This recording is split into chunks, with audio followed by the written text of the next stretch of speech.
Evening, everyone. Groz from the GKBC back with you. It's going to be ambitious this month. This is December 1st.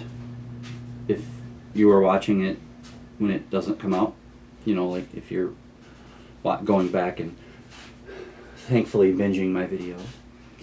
But I'm going to try to do, I think I heard it called Vlogmas. It's putting out a video a day until Christmas from December 1st. And that's what I'm going to try and do. Got lots of fun stuff coming up. But today, it's just a November wrap-up, which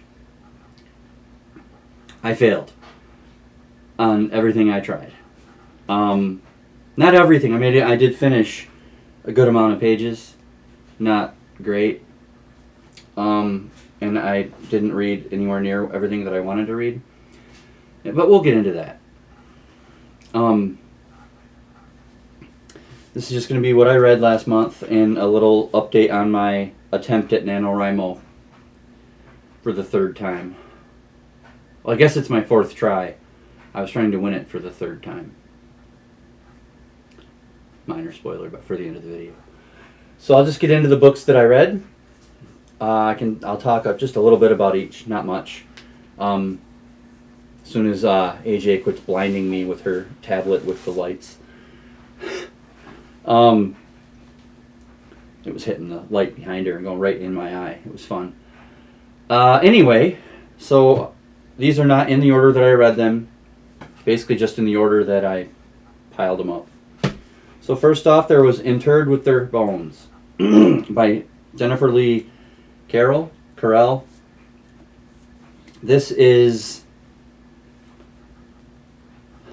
a murder mystery history thing about discovering who Shakespeare really was and if he wrote his plays and the people who will kill to keep that knowledge hidden or find it. And this was 405 pages. It read pretty easily. Near the end, though, I'm going to warn you. There will be minor spoilers. Just be prepared. I'm not going to come right out and tell you the whole plot, but I'm just going to tell you near the end. After not doing it almost at all throughout the whole book, there is romance forced in. And it was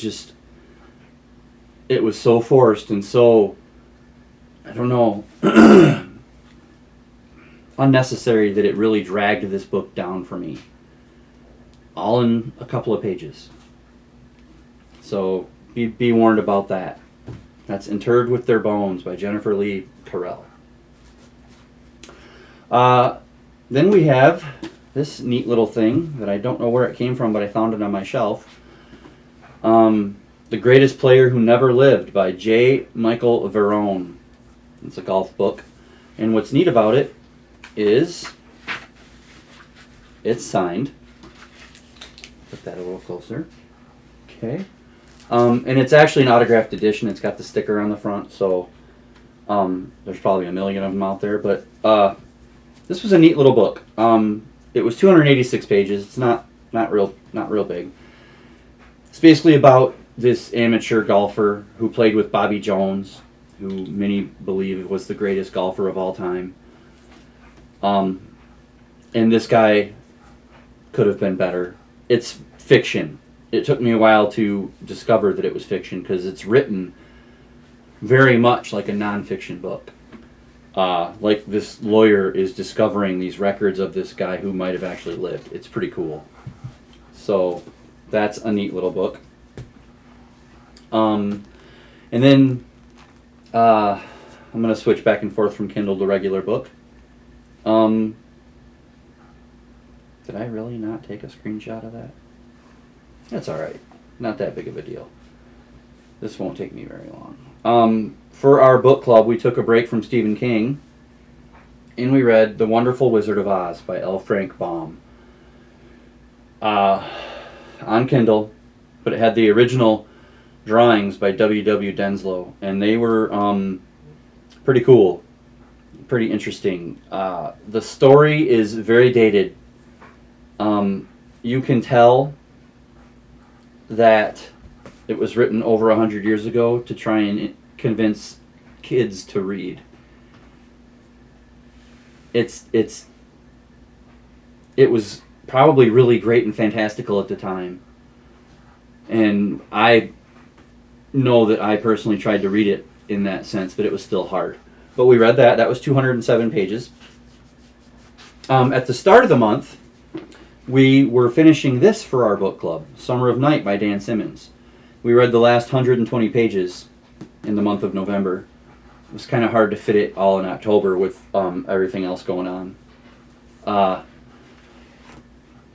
There will be a dedicated review video to this coming soon. Then I read the Willie Horton book that I got so excited about that had the foreword by Mr. Tiger, Al Kaline.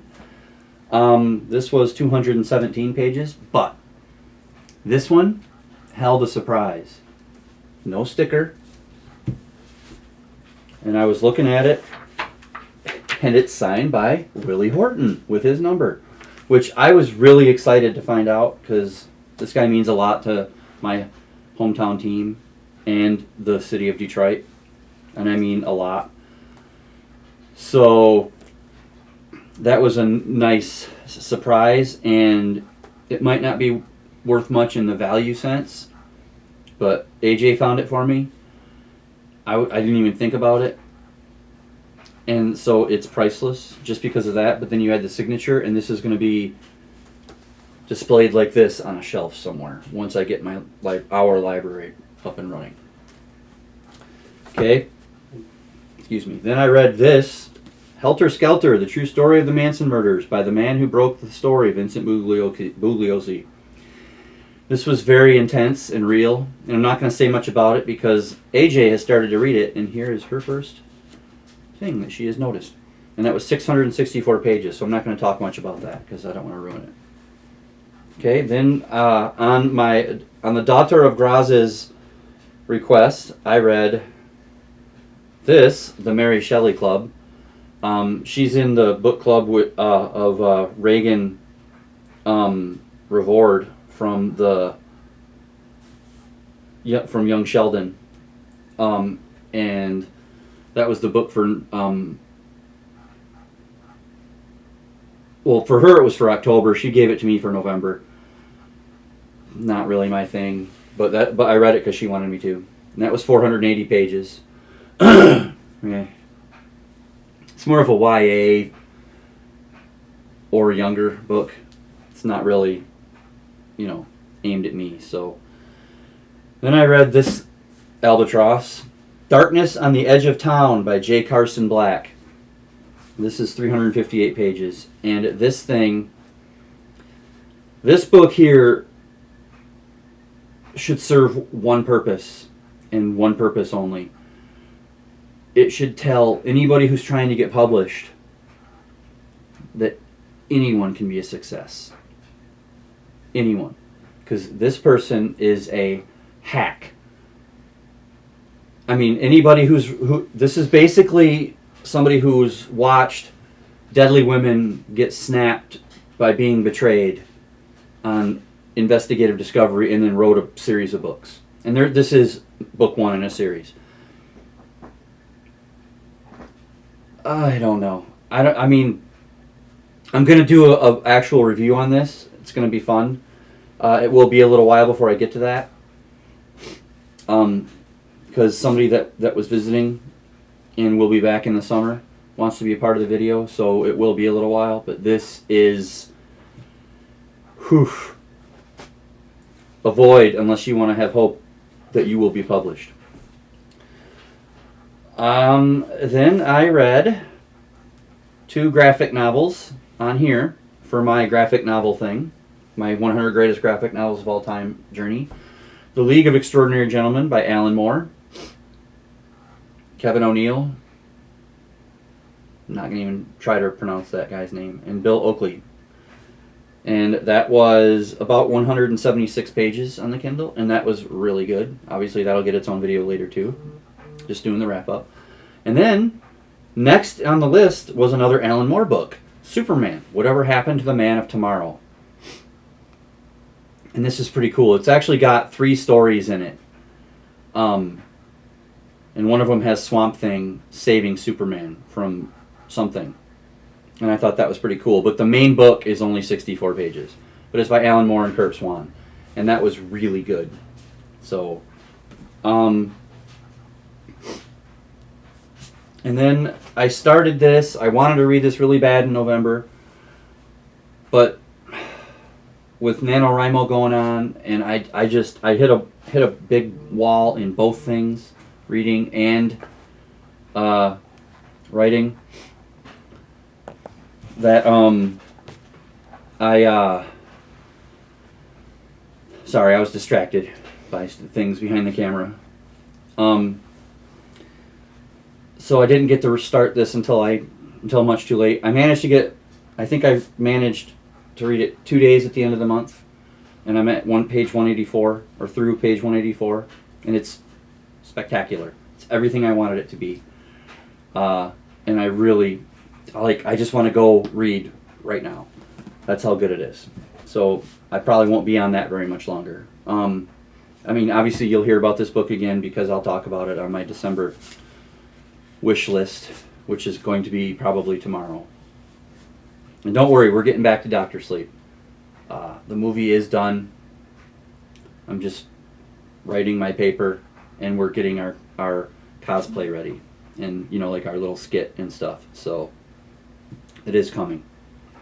Now I know I said last month that I was going to read this Ivanhoe because I liked the sound of it from Leave It to Beaver.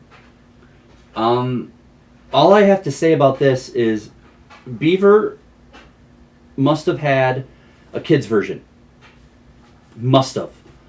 Because there is no way. I apologize to everybody out there that was a prodigy at the age of, I don't know, what was he, like 12 when he read this? Maybe 11? 10? I don't know. But I highly doubt that a 5th or 6th grader could read this book. I tried, and it was like reading a textbook. I read 2 pages, and it was so confusing and so dense and so that I put it down. I said, I'm not reading this. I'm not interested in it anymore.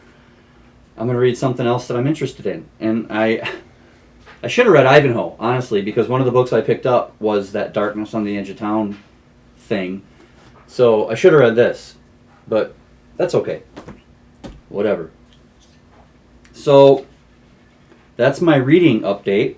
I had total, it was 3,161 pages, which is maybe 500 or 600 short of last month. I didn't do the math. Sorry. I mean, I did the math last month, but I didn't keep the paper handy. But yeah, I was behind, and that's because of NaNoWriMo, National Novel Writing Month, which I did bad on that too. The goal is 50,000 words, and I hit a roadblock and stopped writing at 24,500 something. I think that if I had focused on reading or writing, not both, I probably would have succeeded at what I did. If I hadn't been writing, I would have read a lot more. And if I hadn't been trying to read, I don't know about making the 50K though for the words, because it really wasn't coming. So maybe that was just going to be a failure no matter what. But hey, as Emma Bennett, romance author, said, it's 24,000 more words than I would have written if I didn't try. So great positive attitude. She has her own channel. She smashed Nano, and I will leave a link to her channel below in case you haven't found her yet. So that's the reading update and my writing update. That's November. Now, nobody tried answering the daughter's trivia question about how many wives Henry VIII had. So, and it's been a few days. He had 6. I can't name them all. Let's see how many I can name and make her proud of me. Let's see. Anna of Cleves. Catherine Howard. Jane Seymour. Anne Boleyn.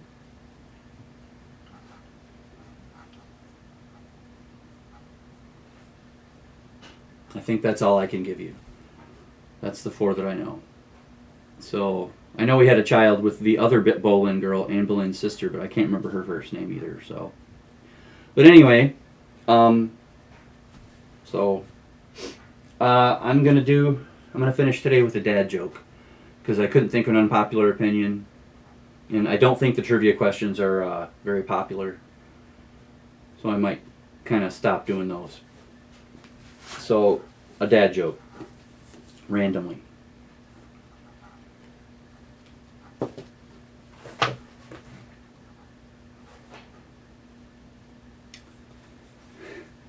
I'm probably going to get beat for saying this one and actually chuckling. Kid: Dad, how much does it cost to get married? Dad: I don't know. I'm still paying for it. So, that's day 1 of, I'm just going to go with Vlogmas until I get corrected. I'll see you tomorrow. Read more.